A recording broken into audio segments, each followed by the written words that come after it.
dituliskan di protokol kesehatan itu ada demam lebih dari 37,4, ada gejala batuk pilek, ada rasa sesak. Tapi tidak semua mengalami hal itu. Bagaimana bisa juga ditemukan tidak ada gejala, tetapi hasil rapid test-nya reaktif. Tidak ada gejala, tetapi hasil swab tenggorokannya positif. Bagaimana itu bisa terjadi?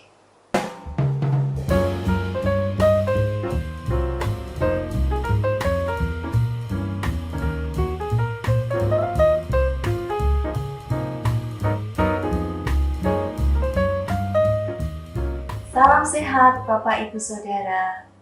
Apa kabar hari ini? Sehat ya? Peluang di dunia kesehatan di era pandemi COVID-19 sangat besar. Boleh dilihat di dunia kesehatan, peran dari perawat, dokter, dan tenaga kesehatan lainnya sangat dibutuhkan. Baik itu di garda depan di rumah sakit, siapa yang menghadapi? Perawat, dokter, dan teman kesehatan lainnya. Di garda depan di masyarakat, siapa yang harus menyampaikan? Teman-teman punya pengetahuan tentang kesehatan. Apalagi Anda semua yang berlatar belakang kesehatan. Segera aktifkan diri, segera bagikan hal-hal positif yang Anda ketahui untuk terus menjaga kesehatan kita di era pandemik ini. Kita dikerumuni dengan begitu banyak berita-berita yang orang bilang ini mana yang benar, kami nggak mengerti. Hoax ya, orang bilang. Ayo, Anda punya ilmunya. Kita bagikan pemahaman kita yang benar. Jangan biarkan pemahaman yang salah itu larut dan menjadi bagian dari kehidupan orang-orang di sekitar kita. Segera luruskan, segera ceritakan hal-hal apa yang sebenarnya harus kita lakukan. Dasarnya adalah pencegahan. Pencegahan harus kita lakukan. Dengan apa? Cuci tangan. Cuci tanganlah yang benar. Hanya perlu waktu 20 detik untuk kita membersihkan seluruh tangan kita dengan air yang mengalir dan dengan sabun. Kalau sampai itu tidak ada, hand sanitizer berbasis alkohol bisa kita pakai. Itu adalah dasar kita dalam kita menjaga kebersihan kita. Lalu jangan lupa pakai alat pelindung diri. Masker kain dianjurkan untuk kita yang tidak berkecimpung di kegiatan yang bertemu dengan orang sakit.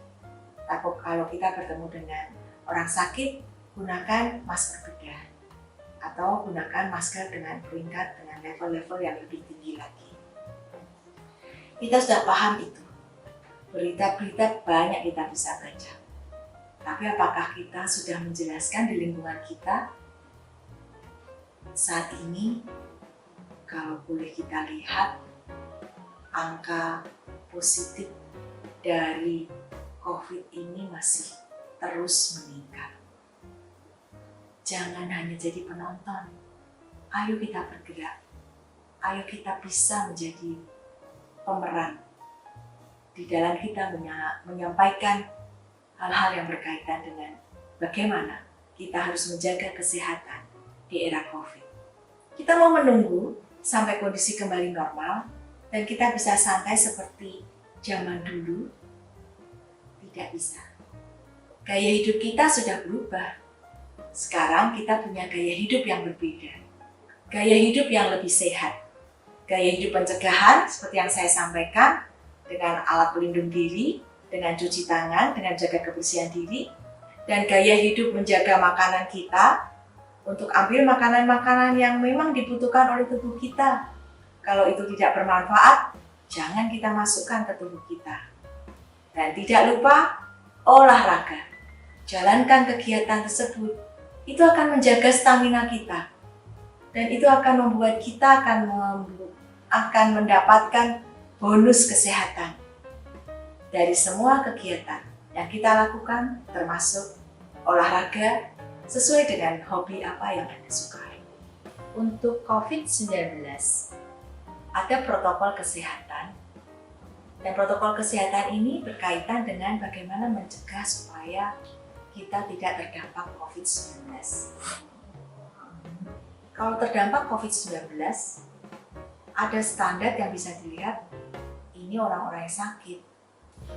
Dituliskan di protokol kesehatan itu, ada demam lebih dari 37,4, ada gejala batuk pilek, ada rasa sesak. Tapi tidak semua mengalami hal itu. Bagaimana bisa juga ditemukan tidak ada gejala, tetapi hasil rapid test-nya reaktif. Tidak ada gejala, tetapi hasil swab tenggorokannya positif. Bagaimana itu bisa terjadi? Itu kembali kepada stamina kita yang sudah Bapak Ibu Saudara pupuk sendiri dalam diri kita masing-masing. Betul susah untuk melihat gejala-gejala tersebut. Untuk itu selalu harus menjaga diri kita. Mengingat yang tadi, preventif atau pencegahan dilakukan. Selain menjaga diri kita, kita kan ingin menjaga orang lain supaya tidak tertular. Kalau kita ini sehat, dan kita ini andai kita ini sebetulnya membawa virus tersebut, tapi stamina kita bagus, jadi kita tidak terdampak. Tapi orang lain yang staminanya tidak bagus, dia bisa kena. Karena apa? Karena kita dekat dengan mereka, kita ada di kerumunan mereka, kita tidak memakai masker, kita tidak melakukan cuci tangan, kita tetap berjabatan, bahkan mungkin kita saling berpelukan. Jangan lagi itu dilakukan. Kembali itu tergantung daya tahan tubuh kita masing-masing. Kita tidak ingin menularkan penyakit ini. Kita harus menjaga diri kita harus menjaga sekeliling kita. Kalau ada gejala-gejala yang tidak nyaman atau kita menemukan orang lain yang sudah memeriksakan diri dan itu rapid test-nya adalah reaktif, tentunya orang-orang yang bertemu dengan atau berinteraksi dengan penderita ini, semuanya akan diperiksa.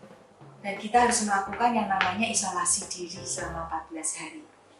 Lakukan itu kalau memang itu berdampak, ada berkaitan dengan penderita COVID di sekeliling kita. Jadi lakukan pencegahan diri juga, lakukan isolasi diri.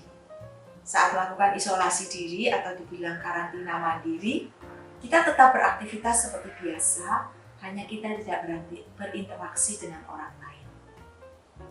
Jangan lupa apabila rasa gejala-gejala itu sudah tumbuh atau sudah timbul, segera periksakan diri Anda ke sarana kesehatan terdekat. Anda akan mendapat layanan dari setiap layanan kesehatan. Semua sudah dipersiapkan. Anda tidak perlu khawatir.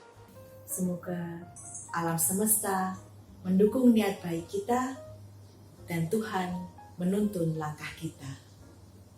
Saya Suani Tikayanti Widiatmaja, Ketua Stikes Lokorejo Semarang, menyapa Anda dari kampus Stikes Lokorejo Semarang. Salam sehat untuk semua.